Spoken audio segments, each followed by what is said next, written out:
So a very simple rubric for watching your matches is you can ask yourself three things: what hit me, where did it hit me, and why did it hit me?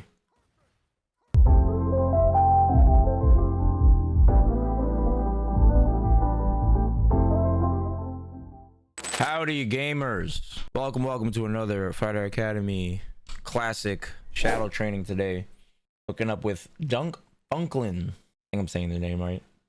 As always, like the video, subscribe to the channel, show some love, heartfelt message in the comment section below. Let's get this show on the road. All right. Oh, oh yeah, by the way, if you guys are interested in lessons, check me out on metafy.gg/@Zaferino1. You can catch me there for Metafy lessons, courses, consultations, things of that nature. All right. I'm also open to any ideas. If anybody has any idea of training that they want to try out, just let me know. Dunk, we are here. We are back. So thank you, Dunk. I just want to say again, thank you for taking your time out of your day, to participate. Thank you for investing in the services, having faith in my ability to deliver, and we can get this show on the road. All right. Absolutely. Let's boogie. I have a question. What do you want me to focus on while I watch you today? Probably I'm gonna make maybe a lot of execution mistakes. Okay. Definitely going to make a lot of judgment mistakes. So just in general, trying to tighten up what I'm doing, and trying to beat myself less. Okay.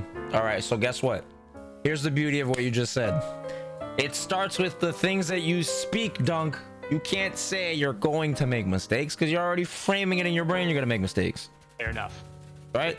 That's the first lesson in not beating yourself up, is not having PTSD, right?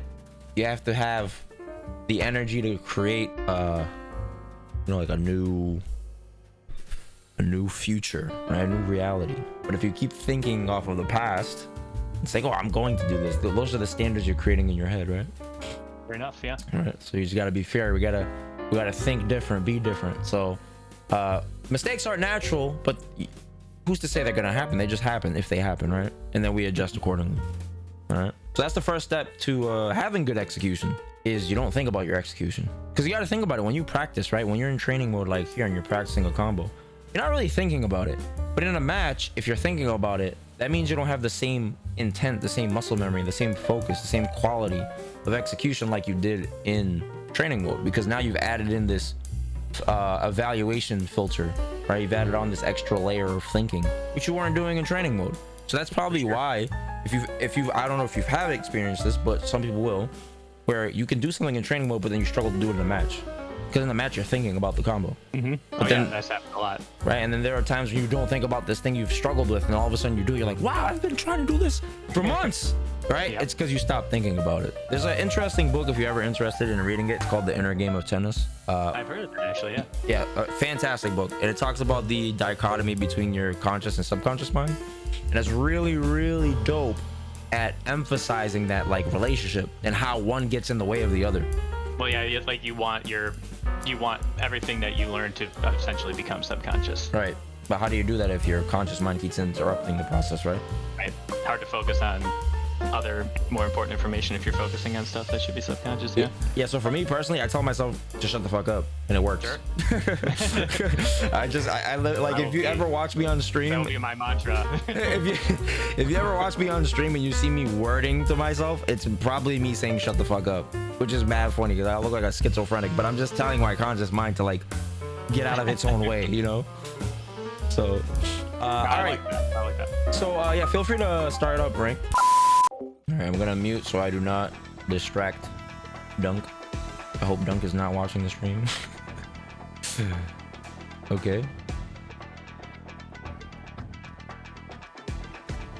All right, so from what I'm seeing, it's very standard confused play. Doesn't really know how to establish themselves. The your turn, my turn dynamic might be a little confusing, because the responses after block stuns seem kind of disjointed. Okay. First thing I notice is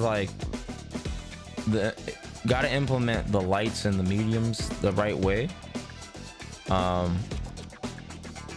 So that way the Guile player can take their turn back. Because taking your turn back with like specials, like fireballs, is very enticing, but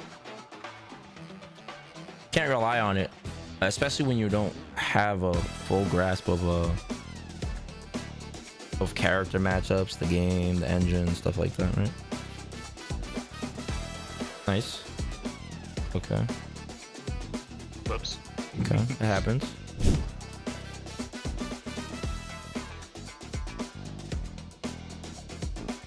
Okay. Okay.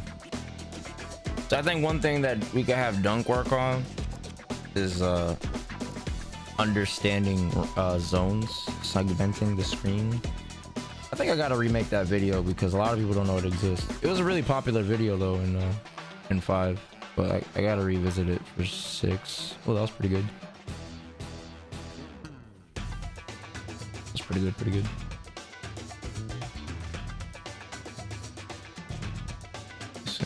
Okay, nice. Aggression. Oh, yes, Marissa wants a Superman.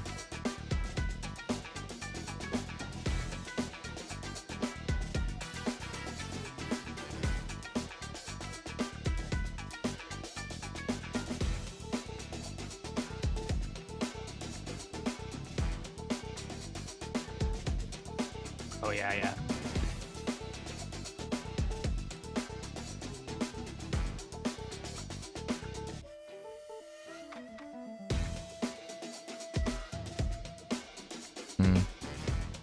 Okay, and things again a little scrambly. Dunk is looking kind of stressed. If not stressed, at least just confused. You know what I related to? It's like, imagine if you were... Yep. Imagine if you were like... you have like your body, right? And it feels like your spirit is like one step to the left. That's what it feels like when it feels like everything is wrong, right? It's like you're trying to do something, but it just feels like everything is off by like one step to the left. Okay. All right. Okay, we got a ton of stuff. Of stuff. Okay. Do you want the good news or the bad news? Give me the bad news. The bad news is that you're actually a lot better than you think. Oh, wow. That kind of sounds like good news, though. No, see, that's the bad news, because that means you're playing a big part in your demise. Sure. See? So you're like, damn it, Zaf, if I had known this 15 minutes ago, I wouldn't have... I'm just joking.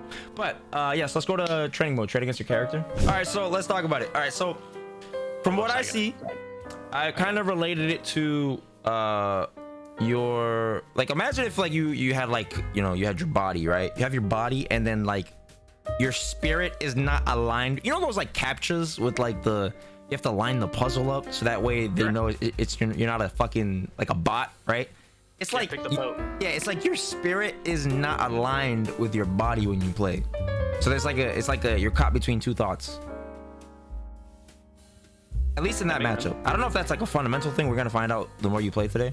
Sure, yeah. But at least when you're confused, that's what I saw, right?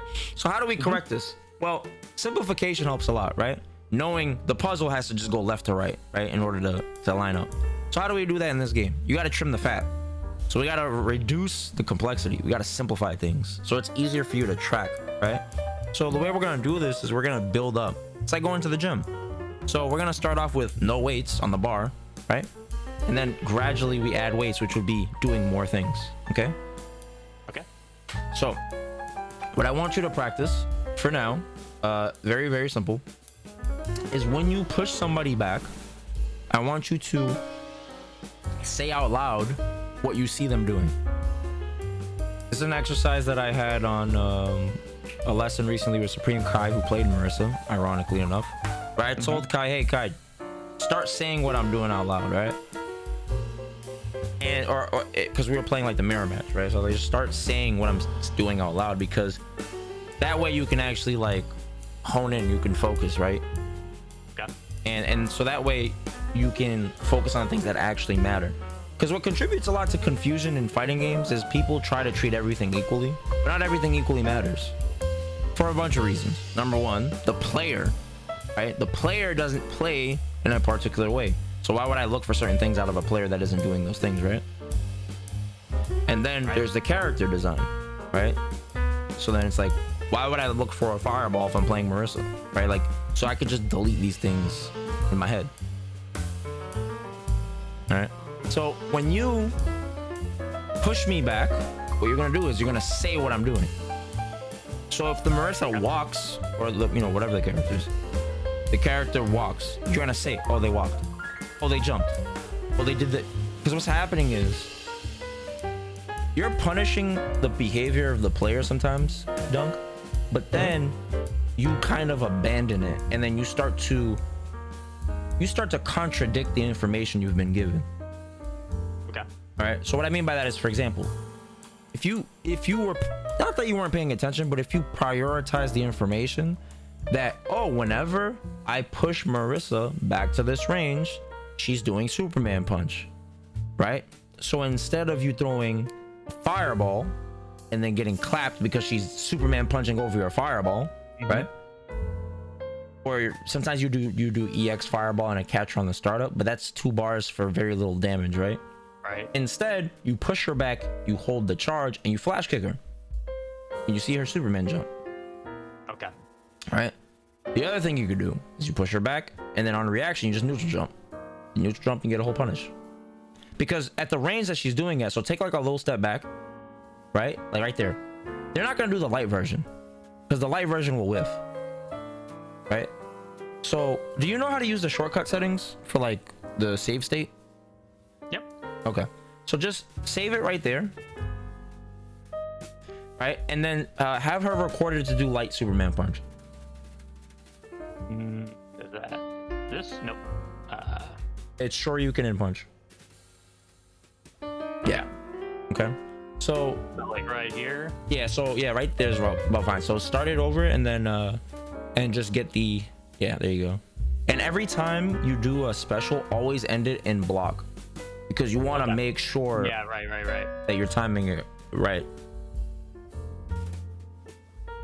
There you go. Perfect. Okay. So then run it back to that spacing, and then so look here, right? So this is what you could do to trim the fat. Is like, you know that at this range she can't do the light version, right? So have her do it, and then you would whiff punish it. Yep. Okay. Right. So when she's in the range where the light will whiff, you will whiff punish it because it's the fastest one, right? Ah, okay. So now I understand also why you're, yeah, okay. So when you whiff punish, you don't wait for the character to stop moving. This is a mistake a lot of players make when they whiff punish, right? You don't wait. So what you do is you want to find, yeah, there you go. There's a sweet spot. So in the animation, right, like you see how her punch sparks? When it sparks, that's when you press it. Why? Because by the time you react to it, yeah, by the time you react to it, she's now in recovery because a human reaction has a delay, right? So naturally you want to react to a certain aspect of the animation, and it helps you time things. So this works for any move in the game. If there's ever a move you're having a hard time whiff punishing, you just want to learn the key animations of where your natural reaction time would help you whiff punish that move, right? Okay. So for her, this move in particular, you want to react to the spark of the, because that means by the time you see it, she's now in recovery, which means you can now hit her. Totally. Right? Okay. All right. So then you have, as a whiff punish, you could low forward into the flash kick, right? You could sweep punish it if you want to maybe dash up side switch if you're in the corner or something like that, right? Or you could do that, of course, right? That's also a great option. So then if she were to do the, so now let's say, right, run it back to that same spacing, and then and just don't play the replay. So like reset the spacing, right? Or is it set to automatic? I think so. I mean, there we go. Okay. So hit start and then go to the recording. Yeah. Yeah. So turn off, just for now, go to replay. Yeah, and turn off always repeat playback. Yeah. So the reason why I do this, you have to be very like anal about this. You have to make sure you recreate the same spacing every single time, because what will happen is if you move back a little bit when you record like the next thing I'm going to show you, which is her medium and heavy versions, then when you reset it, they're going to be closer than you were if you were further, and then it's going to kind of fuck around with the whole like point of the exercise, which is just practicing reacting to the whiff versus anti-airing the other versions. Okay, so now reset the spacing just to make sure you're at the same exact spot. Okay, perfect. So now what I want you to do is in the second slot of press start, we're gonna go to the record. Yeah, so I want you to do the medium version and then do the block. Okay, and block. Oops, I gotta do the block thing. It's okay. Oops, what the hell? That's my bad. Oop.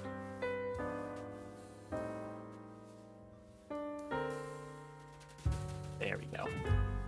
Okay, so did you crouch block? We need you to crouch block. Okay. Yep. Mm-hmm. All right. So now do a third one, and this time you're gonna do heavy. Sure. Here we go.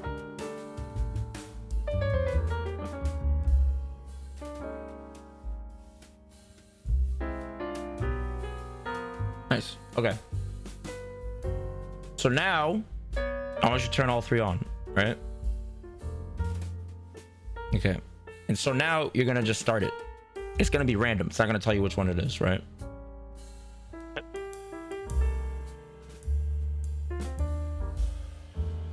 Okay, I understand. You already can see what I'm talking about, right? Yeah. All right. I don't know why it's not playing back one of them. Okay. And what you want to do is you want to practice. Which one is this? Is it?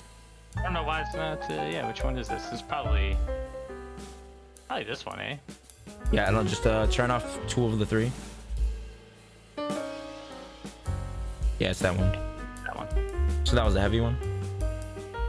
Yep. Yep. Okay, nice. Yeah.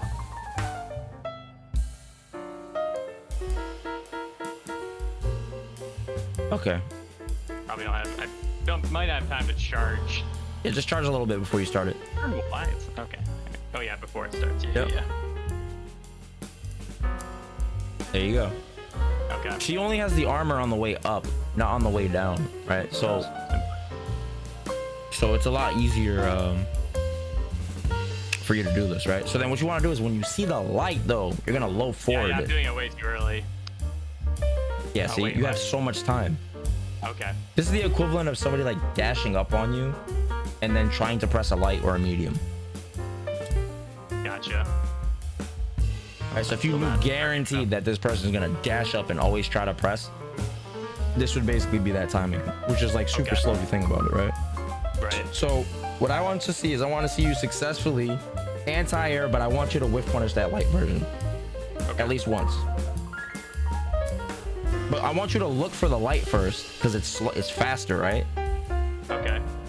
And then react with the flash kick. Because remember, you can flash kick and it's frame 1 anti-air, right? It has anti-air properties on the first frame, so you don't have to be. You can do it really late. Yeah, you don't have to do it super early. Yeah, that means you have way more time. See? That. Yep. Okay.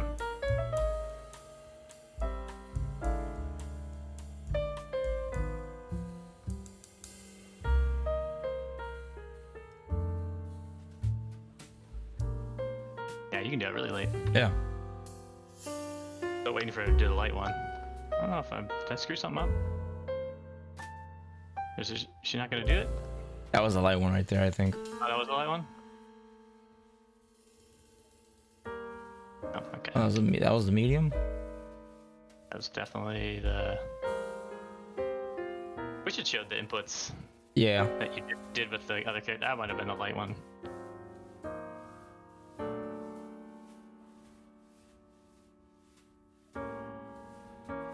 Very nice. Okay, yeah, that was a little late. Yeah, I don't know if maybe the light one's. I haven't. Oh, you turned might off be. on it. You might be at the wrong spacing if you accidentally saved it at Oh, that's a good point. Yeah. Yeah. Okay, so maybe like Right here, yeah. Like right here. Mm-hmm. Oops, I don't want to do that. I just screw that up? Yep, I did. Okay. Sorry.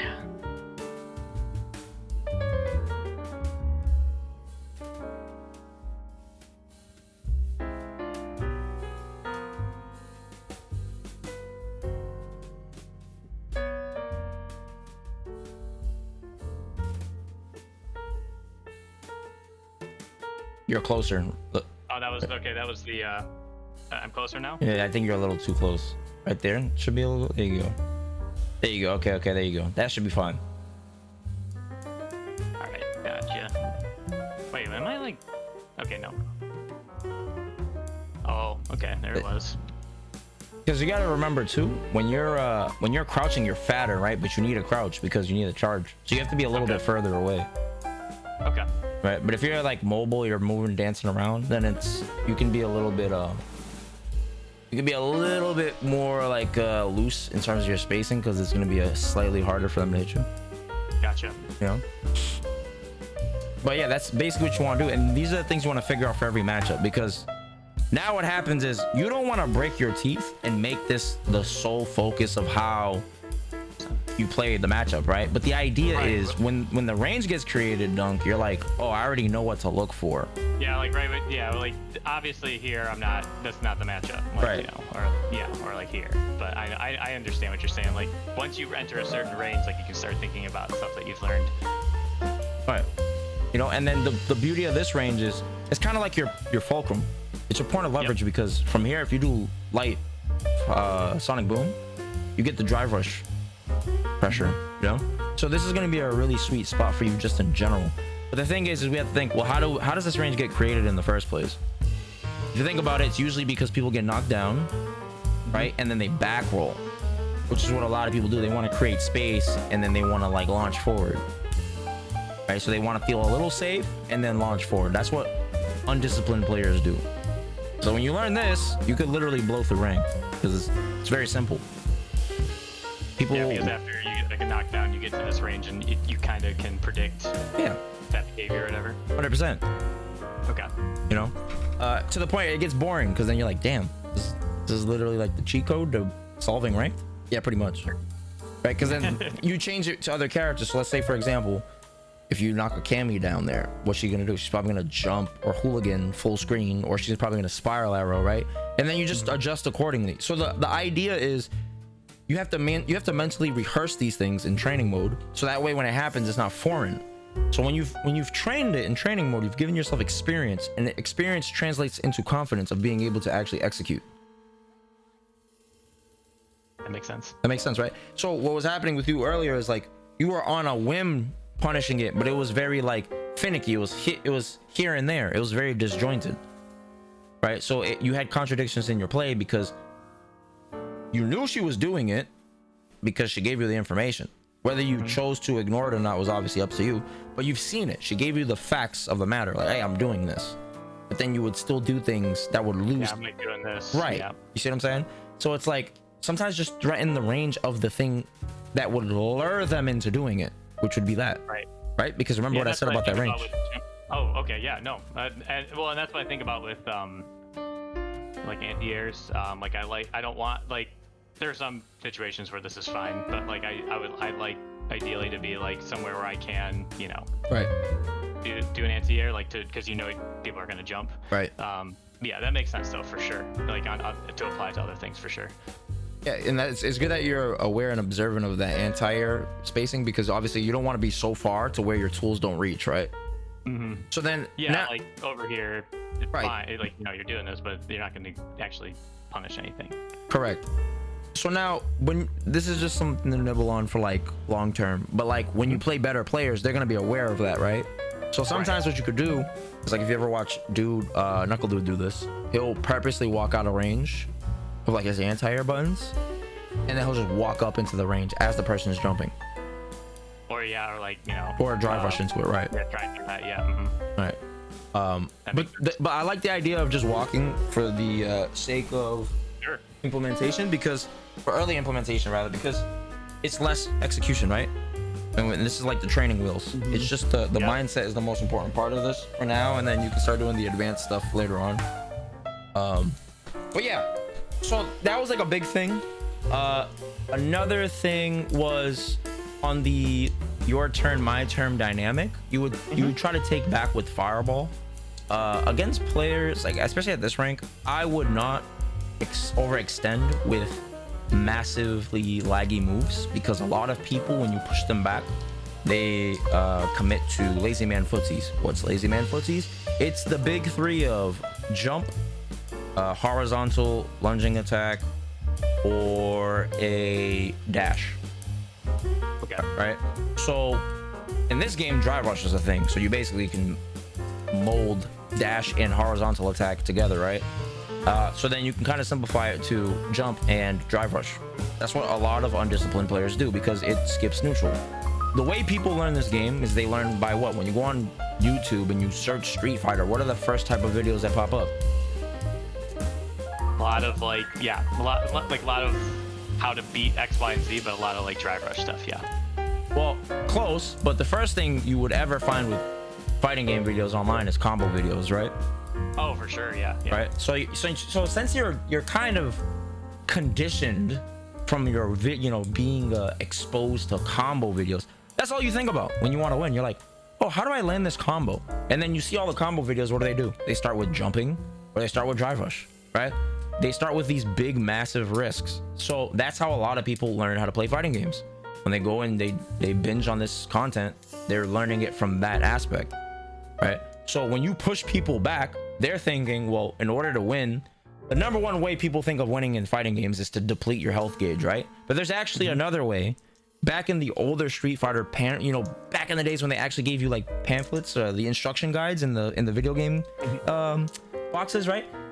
Instead of this flimsy one-page fucking LLC bullshit that we get now, right? You used to have like these instruction manuals, guys, that would tell you, hey, this is how the game works, and it was like fucking 50 pages, and it was so dope to read as a kid riding back from Walmart or whatever, right? But so one of the ways, like in the very first pages of like Street Fighter 4, for example, it's the way to beat your opponent is, number one, having more vitality than them when the clock hits 0, or number 2, depleting their vitality gauge. But the thing is, everybody thinks about only number 2. They don't think about number 1. Right, yeah. Right. So everybody's thinking, well, how can I deplete this person's drive gauge? And then in their brain, through conditioning, they think of all the stuff they've learned, how they learned it. They say, oh, in these videos, they did jump, they did drive rush. So guess what? When these people are desperate, they're going to do jump, they're going to do drive rush. So all you have to do to beat literally 98% of people that play fighting games is you push them back to a range and you punish the big laggy move, the lazy man behavior, the neutral skip. That's all you have to do. Doesn't mean you're going to do it right every time, because obviously you need a little bit of experience and practicing the execution, right? But as you do it, you're gonna get better and better at it, and then it's gonna take away mental resources. It's like if you learn chemistry for the first time, you fucking leave your class, your head's gonna hurt. You're like, damn, this shit was so ridiculous. Then, I mean, after a month, couple months, whatever, you have a good teacher, you have great resources, you put in effort, it's not gonna be as like intimidating, right? Not as intense. Right. And it's the same thing with this, because when you're learning a new skill, your prefrontal cortex is literally like physically changing, right? You feel that like stress on the front of your brain, and that's what's happening. And then over time, you can start to mentally reallocate those mental resources to something else, because you don't have to think as much.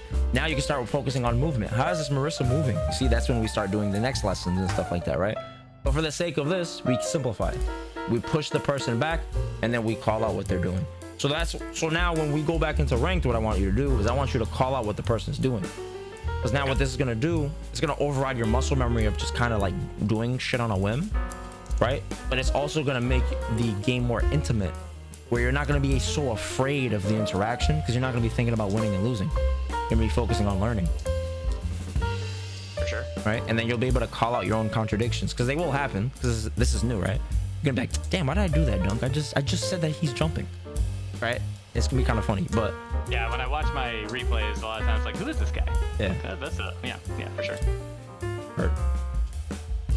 Yeah, so, let's go into ranked, and then let's see.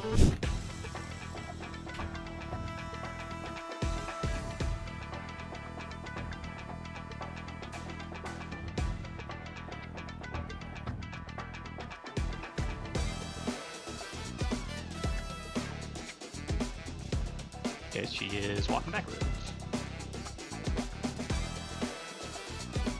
Walking backwards, yeah. Oh, no.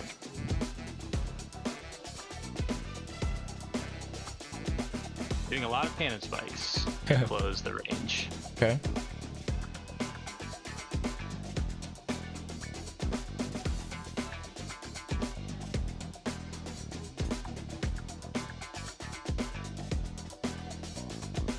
A lot of cannon spikes. Okay.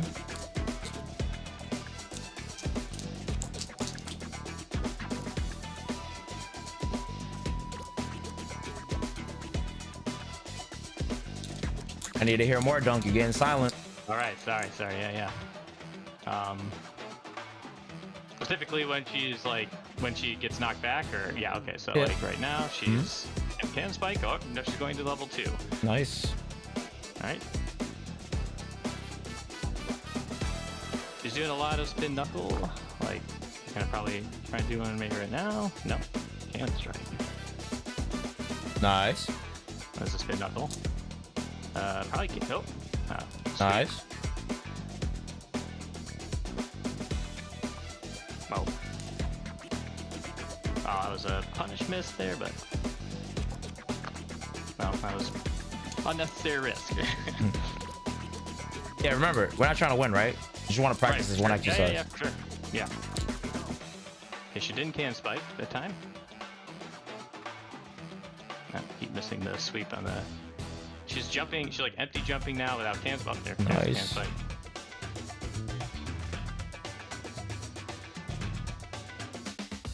Oh, but still can striking a lot. That was in spite of the information I've been getting. Nice.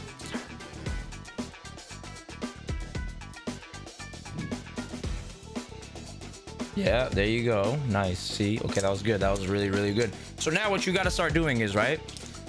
There are moments where this player knows you're faking, right? And now you just change your button. Do a medium punch. Stand medium punch looks more like fireball. Like that. Yeah. See? Okay, there. So start with the lights, do the lights, but then when they don't do anything, nice. Now he's gonna say, okay, I know the lights are fake.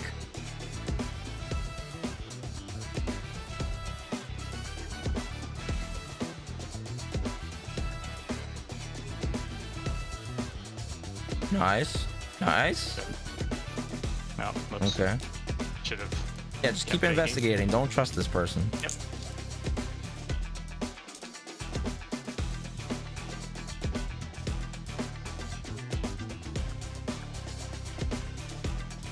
Supposed to be a flash kick up.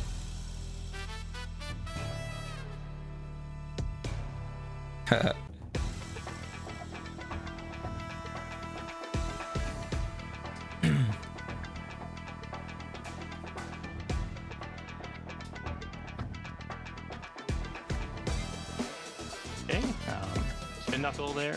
Oh, on wake up. Nice. Keep sweeping a lot too. Spin knuckle on wake up.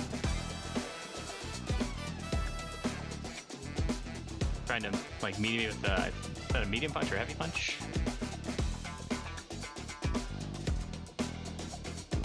Oh, okay. You switched it up that time? Yeah, I'm not concerned with that. I care more about the calling out the behaviors. So keep doing it. Keep doing it. Even though you're learning it. Yeah, spin knuckle. Nice. See, perfect. Good job. Ah, remember I said it too. They'll hooligan, right? At that range. Yeah. I just totally. Whoops, that was not. It's okay. Flash kick. Oops. Nice. I didn't actually mean to. He's posturing for a spin knuckle again. Yeah, you see, that was good. That was really good.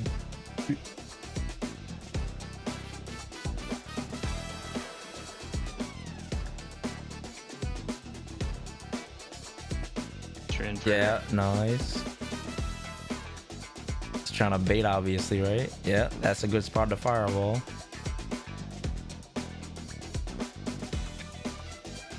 Oh, I'm gonna possibly get clipped by this. Yeah. That I forgot about.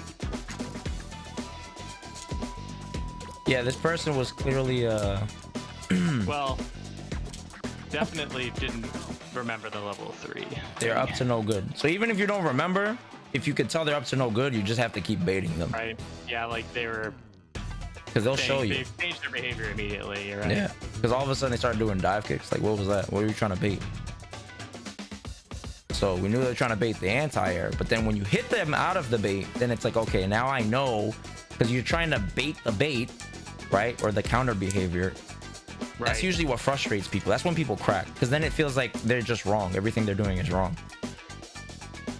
Nice. You are right about the hooligan for sure. Oh, that was a miss on the.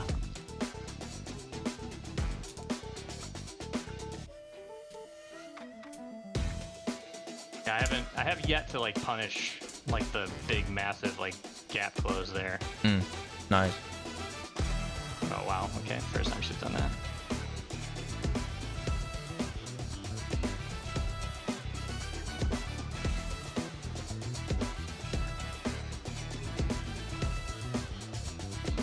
Oh, that was a bigger whiff than.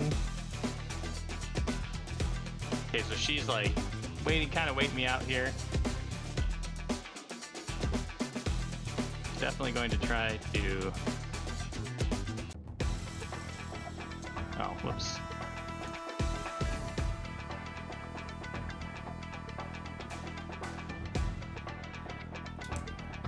Nice. Oops, I pressed the wrong button. Or I shouldn't have pressed the button, I guess. I just haven't done that yet, so. Nice.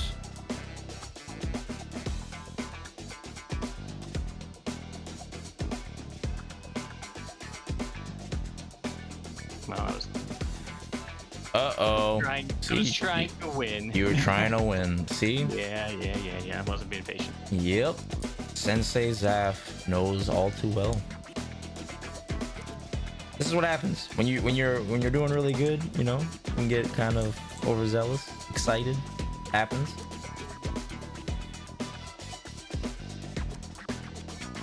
Practice. Don't focus on the win. Yep. Whoops. The irony, you focus on winning and you were losing. And then when you stop worrying about winning, you were winning. Yep. The human mind. Totally right though. So that's something like, as you know, over time, on your journey, right? Mm-hmm. You're going to experience this a lot, where you're playing so good, and then human greed will creep in and say, I want it now. I want this. I want to guarantee it, right? So you have to be very careful of that. Like, if you prioritize something, you have to. That's why I tell myself to shut the fuck up, because it happens to me. You know, I'm like. Well, to your point too, if I watched that replay just now, I would assume like there's probably like somewhere around 50 seconds on the clock when I try to do the DI, and I can just totally chill with a pretty massive life lead, and like you're saying, like getting greedy, definitely. I mean, it never pays off. So. Yeah. So we are actually gonna watch the replay, because I want you to see these points of conflict. You're gonna look like two different people. It's like, and, you know, and it's important to know that, because that way, when you spotlight these contradictions, you can douse the fire a lot sooner, right? Then you could stop it before the DI comes out, right? Instead, you'll just be like, before you'll be like, okay, you know what? I know my ego's starting to trip. Let me just back up. I'm gonna let them out the corner. Fuck it. Let me just mentally reset. Yeah. You know. Because it's a game of probability. Like, yeah, you know, you have them in a win condition opportunity, but we don't want to break our teeth, because in this game, losing to yourself is easier than ever, because the game is so explosive. It's mad explosive. Well, yeah, I just proved it for sure. All right. So let's watch the last game, the very last match. So a very simple rubric for watching your matches is you can ask yourself 3 things. What hit me? Where did it hit me? And why did it hit me? So you haven't got hit yet, right? So meaning like a significant, nothing like. Sure, yeah, I haven't gotten like clipped. Right. Okay. Okay.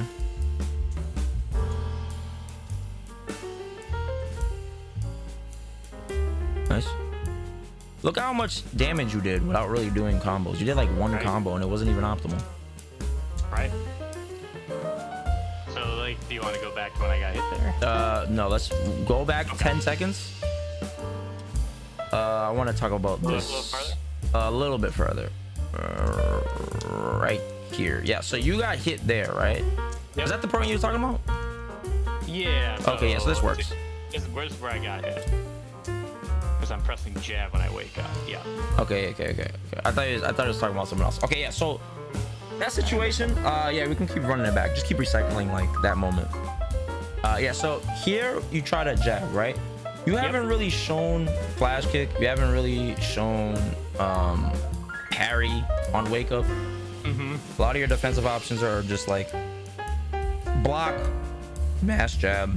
I haven't really seen much of anything else. So with defense, you definitely want to present different options. I would start off with parry, to be honest, because parry makes people want to throw, and because they want to throw, they're now susceptible to backdash. They're susceptible to jump forward if you want to get out of the corner. They're susceptible to EX flash kick because now they're not blocking, right? So parry, in my opinion, it has the strongest point of leverage on defense. Okay. Because it can change the momentum entirely. And yeah, I never do that, so. Yeah. So that is that's the thing I would start experimenting with more on defense. Okay. And just think of it as your defense is controlling their offense, because you've narrowed down what they can do, right? Like if you parry, they can't press buttons. If you were to hold parry for 99 seconds, even though obviously that's an extreme, right? But if you were just conceptually, if you were to hold parry and I would have pressed buttons, you would never lose the interaction. Right? So that means I have to throw you. I can high-low you, but if you are still holding parry, you'll cover both of those. The only time a high-low or a left-right mix-up will beat a parry is if you parry tap. Because then now in the recovery phases, right, where you're not holding the parry, you have to block correctly. Otherwise, you'll get hit with a punish counter state, right? Okay. So knowing this, if you know somebody's on this barrage of offense and you hold parry, then some people, it takes them 2 lights or 2 attacks and then they're like, oh, you're parrying, then they walk up and throw you. Some people, it's their pressure has to end completely and then they're like, oh shit, you parried that whole thing, and then the next time they get in, they try to throw you. Some people, they try to throw you right away. Some people, it's the next Oki situation, right? You learn that as you go. That comes with experience and, like, you know, having your whatever your structure of containing and remembering information is, you'll figure that out over time. It's unique to every individual, but start with parry. All right, sure. And then you're investigating these players. So the same investigative muscles that we are working on with the pushback, right? You're gonna notice that it exists also at closer ranges. So let me ask you a question. Have you watched my zones video? I've not. Okay, so I'm gonna put that in my Twitch chat for anybody that's interested. I will also send it to you right now. All right. Give me 1 second. So this is gonna be like your homework assignment, okay? I want you to watch this. It's from the Street Fighter V lens. I'm gonna eventually do a Street Fighter 6 version of it, but that basically segments the screen, right? You compartmentalize the screen essentially, and you can go off of what universal tendencies occur at these ranges, and then you punish those things accordingly. So it helps you save a lot of mental resources, because then what will happen is, right, you'll notice this, like, from this round especially going forward, because this Cammy didn't really get in the first round like that, right? Except for that, like, one instance. But you'll notice, bro, that when the Cammy's in Footsies range, which you'll see in the video what that is, it's like zone 2 or whatever, dash range, you'll see that this Cammy kept doing dive kick, but you didn't really, like, do anything about it, because you didn't use it as information. You just saw it as a fact, but didn't know what to do with that information because you didn't have a room for it, right? It's like you have a house, you have a guest, but you don't know where to put the guest, right? You don't have any room for them. Where are they gonna sleep? So you don't know what to do with this information. So this information is just like, oh, I'm gonna take the couch. All right, fuck it. I don't got room for you. I don't know what to do with you, right? So once you realize this range, you're like, oh, this is a range 2. Okay, he's doing dive kick here, and dive kick is a neutral skip, right? So you'll be like, oh, he's neutral skipping at this range. It's closer than the range we were practicing with Marissa earlier, but it's still the same idea. It's just closer. You understand? Okay, yeah. So you're gonna watch. So we're gonna see it. So you can play it and watch how often he does it. See? Yeah, right. And then, okay. So, but then look, see? You see what I'm saying? So that's sure. what he's doing. So every character, you have to have like a focus, a theme in your head, you see? And you see he tried to neutral skip from that wake up. Go back 10 seconds. Go back again. Right? When you knocked him down, it was the same thing like the Marisa, right? I'm teaching you skeletal concepts, not things that only apply to one character. Because look, you knocked him down, and he did jump. Immediately jumped again. You see, that's the Marisa thing we just talked about, right? So in fact, did he misinput dive kick? Maybe even like maybe let's see. Yeah. No, he didn't even try to do it. So see, but the idea is still the same, right? It's like that. I want to close the gap. So what's interesting about this is that even with high level players, this exists. But the thing is, it exists for like fragments of a match. Top players will crack, but they'll crack for a smaller period of time. So you have to be really sharp at countering a top player because of that. But everybody cracks. Everybody cracks. It just will be for small moments, and it won't be significant. It won't be obvious. It'll be very subtle. But if a great player capitalizes on it, then the floodgates can open. Gotcha. Right.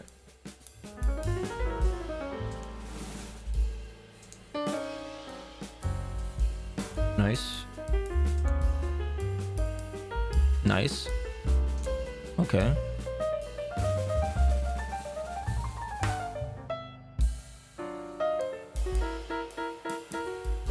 Yeah. See? So now go back. So now this is where the contradiction happens. Play it in slow-mo. So just hold what would be your your heavy punch? Yeah. Right, yeah, so you hold it slow-mo, right? So what I want you to see is the contradiction here. Pause it. Go back 1 frame, so this will be your 4th kick button. You can hold it, I think.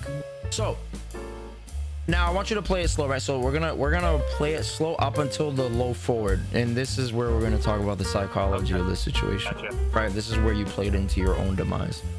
So with what we just talked about with the whole like neutral skip, right? We talk about ranges. Okay, so if you think about this range, the range that gets created at the resolution of this block stun, when it completes, or this hit stun rather, play it slowly. All right, let's look at the pushback. Look at how Gal gets pushed back, right? Yep. All right. Look at where he is. What is this range? It's the range we just practiced earlier, right? Well, not practiced, but we watched, because you haven't practiced it yet. But this is the jump. Yes. This is what she's literally told me she's doing this the whole time. Right. So you see how this is what players do at every level. Right. We do this shit. Okay. We do this. Okay. Man. Yeah. You see what I'm saying? It's like you watch it like, what the fuck am I thinking? Right. Yeah. I'm totally, the contradiction is real. Right. So this exists in so many levels across your play you don't even know yet. But the point, this is why you watch your matches, because you're gonna find out what role do I play in my own demise, right? Because I teach people, like, you want to a lot of the times when people fail to clutch shit out, it's because they try to force things. They either try to force the win, they try to force the pressure, they try to force the escape, the survival. It's all force. What we want to exercise is power.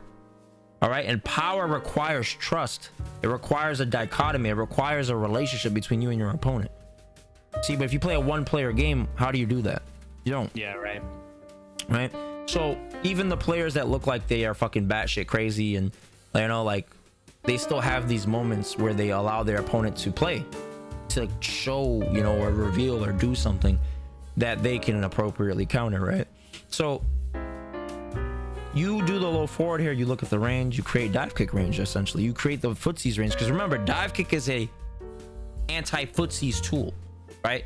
It's meant to like whiff punish or punish like hyperactive ground-based play, because then you can whiff punish with it and then you can get a conversion off of it, right? So knowing this, when you do something that creates this range where people usually want to press buttons, you have to think from your opponent's perspective. They're likely going to be enticed to do the thing that would naturally counter that autopilot from the field, right? They're playing the field right now. They don't really know how you play, so they're just playing the field. They say, well, this is the range, and then they're going off their muscle memory. Well, in the past, this is what's got me damaged, this is what's got me started. And he's correct. So you push them to this range, you make that contact, right? And then this is now Footsies range, which is also dive kick range, which is also neutral skip range. Right? It's also drive rush range, regular dash range. Okay. It can be technically a cross up jump range too, because the player jumps here, they can potentially cross you up if you're crouching. All right. So then now we see what happens. Let's play it out. And you do the DI.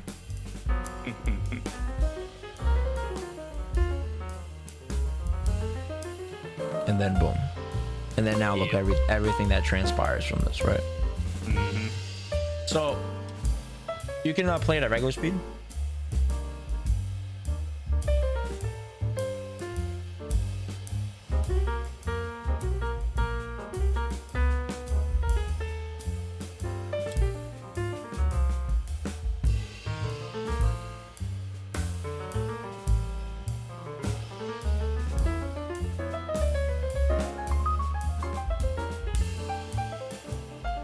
Every time, yeah.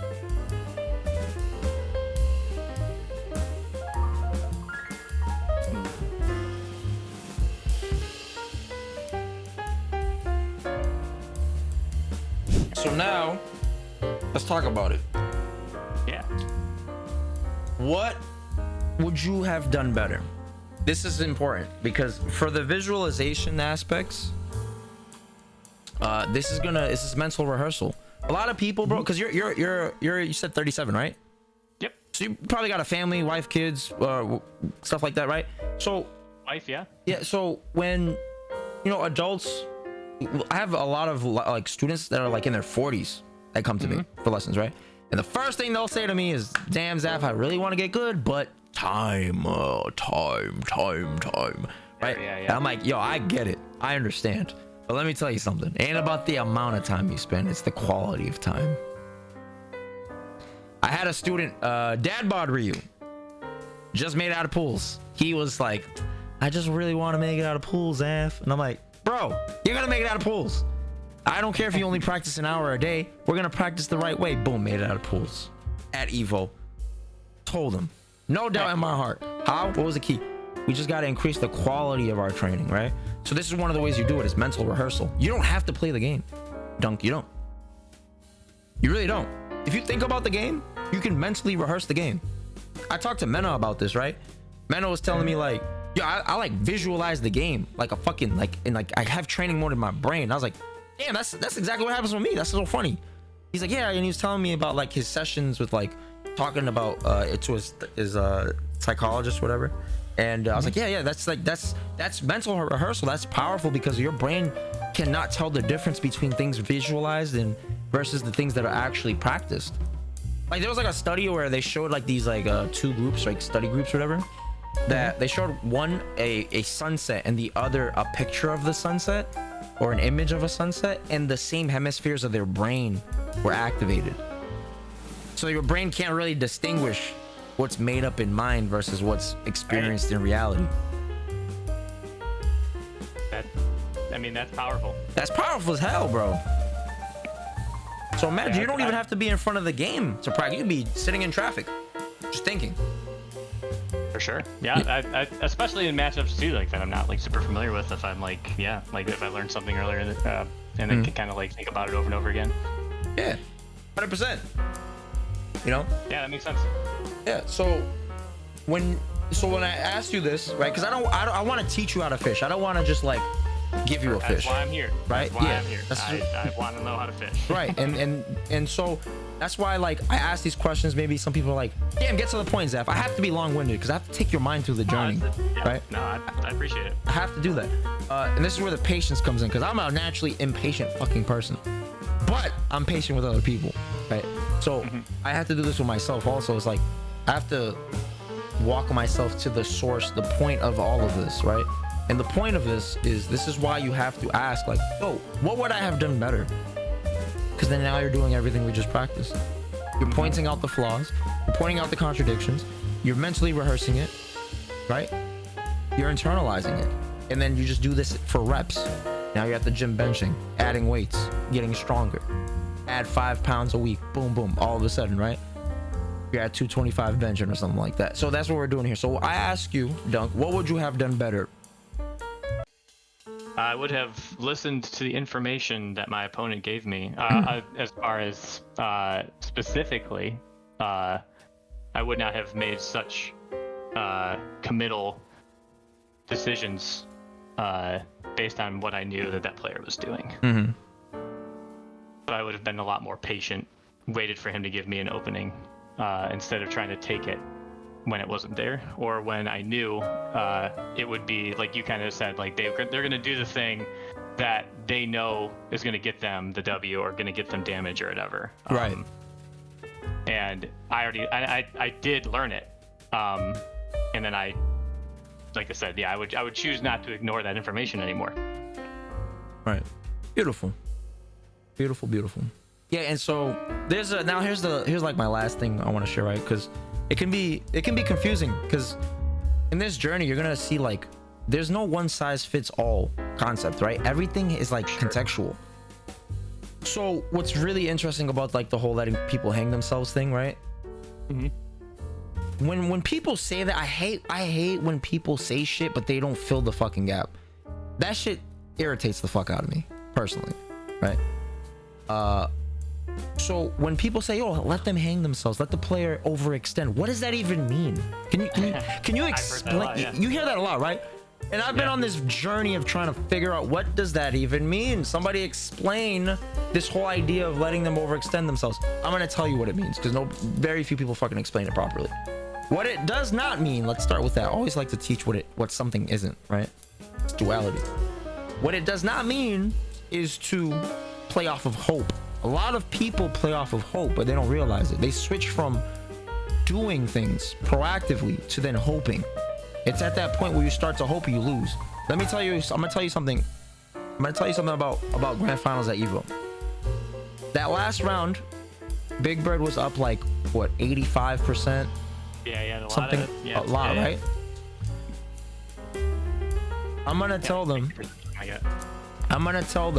right, what happened. What happened, guys, was at one point Big Bird saw the win and he stopped playing to win and started to play not to lose. How do I know this? I'm gonna tell you. Because his body language changed. His character on the screen started moving differently. So when you watch the grand finals, like, especially because Big Bird was anti-airing like a machine in that resets, the true finals, right? The last set, he was anti-airing like a machine. And the reason why he was anti-airing like a machine was because he was setting up the situations that would entice Punk to jump. So if you go and rewatch, it's a lot of the stuff we talked about. The zone 2 spacing where dive kick counters active footsies, right? Because Big Bird was really active with his pokes, and that's what would get dive kicked on, right? But then he took that away by then pausing, and instead of replacing that behavior with anti-air focus, right? But what happened was when Punk got the jump in, Big Bird switched mentally from playing not to lose because he had such a big life lead. So he kind of switched the mode of play. But the thing that you have to remember in high pressure moments is that players play off of fight or flight, right? Logic gets thrown out the window. So you're not playing the same player anymore because there's pressure. That player he's pressured to now make a decision, right? That's why he jumped, because he was like, I have to do something to get momentum. Mm-hmm. He has to do that. He can't keep playing solid because he's losing playing solid. It wasn't working, right? So he had to take the home run swing because that was the final round. That was it, right? There was nothing beyond that. So his back is literally to the wall, but in that moment he mentally switched. They both switched, which is the fucking craziest part. They both switched modes of thinking, and that's where the chaos of the match happens. That instability, you see, because now both players are in like a oh shit mode. And then that's where that variance creeps in, and then that's where things could get scrambly. And that's what happened. He literally jumped at that exact moment. Boom. And look, he got hit, and he didn't even anti-air. He just got hit. And then the second that hit, I said he lost. I said, oh, he lost. Because I know in his head now he's gonna be trying to survive. He's not gonna play. You're saying like when they both switched, like one went from like, yeah, they one went from like fight and flight, and one went to like flight. Trying to cover the field. He was trying to cover everything. He didn't. Sure, yeah, okay. You see, so when people try to, so everybody's different, right? Some people when they play not to lose, they try to cover everything. Some people when they play not to lose, they try to break their teeth and force shit. Everybody's different. That's why player analysis is important for brackets, right? Because then you get to see like, how does this player play when they're comfortable versus how this player plays when they're uncomfortable. Everybody's different. Gotcha. Right? And as you go through the course of a match, you figure this out in real time, right? Or you watch your replays or whatever it is, right? But like, let's say you're in like pools, right? You've never seen this person before. That's the most important thing for you to recognize is how does this player behave when they're comfortable versus when they are in like a fight or flight mode. Make sense? Yes, that makes a lot of sense. Okay. So when you play, like on top of your homework being to study the zones video, right? On top of your homework being to, I want you to keep calling it out, keep speaking out loud. It's because it's not comforting. It's very awkward. It's different, right? But that's the point. You're supposed to do something to shock your muscle memory, because you're like, your mental faculties are so used to just doing something without the conscious, efforts behind it. Well, with hope. Right? Yeah, right. So now you're gonna be doing this out loud, and then you're gonna rewrite your muscle memory, and then you're gonna incorporate this new way of playing. It's not to say like at pools at a major you're gonna talk out loud, but now your mind will be they're gonna be like, this dude's a sociopath. You could, yeah. But now when you're playing, you're gonna be more receptive. That's the point of this, because you're doing something that's discomforting, but as you gain experience doing it, you're also prioritizing something greater than just win-loss, that black and white style of playing. Now you're actually prioritizing the gray areas. That is huge. So yeah, that's basically my gist. Sorry for talking your brain off. I got a little excited at the end. It's all good. It's all good. I mean, it was it was a good example for sure. Very exciting moment. Very, very good example. So Dunk, tell me, how did you feel about the lesson? And then give me some feedback, what you like, didn't like. What were you gonna say? And then afterwards, just tell me your 3 favorite things. Okay. I thought this went really well. You definitely you got me what I was looking for, like a guidepost kind of towards like trying to focus like a lot of the information that I have been getting, because again, I am a little bit new to this. So yeah, my three favorite things, like you basically saying like the way that people change modes on like when they're playing, depending on like the situation, like what round it is, how much life they have, like what super they're like. That Cammy that I just played, like level 3'd me, like you said, he was acting real sus. And even though like I didn't like register my brain like, oh, he's fishing for level 3, like yeah, that was like, that's really like just when they abruptly change their behavior. And then the thing that you said too, like when you just like talked about like the neutral skips and stuff like that, really good information as far as like what people's tendencies will likely be once you get a knockdown. And then yeah, I really liked the advice that to kind of like call stuff out a little bit more. I think again, I probably won't do that in person, but I might but yeah, yeah, that was really helpful too. So I think those are 3 things. Awesome. Yeah, that's fine. That's totally cool. I appreciate it, Dunk. Thank you so much.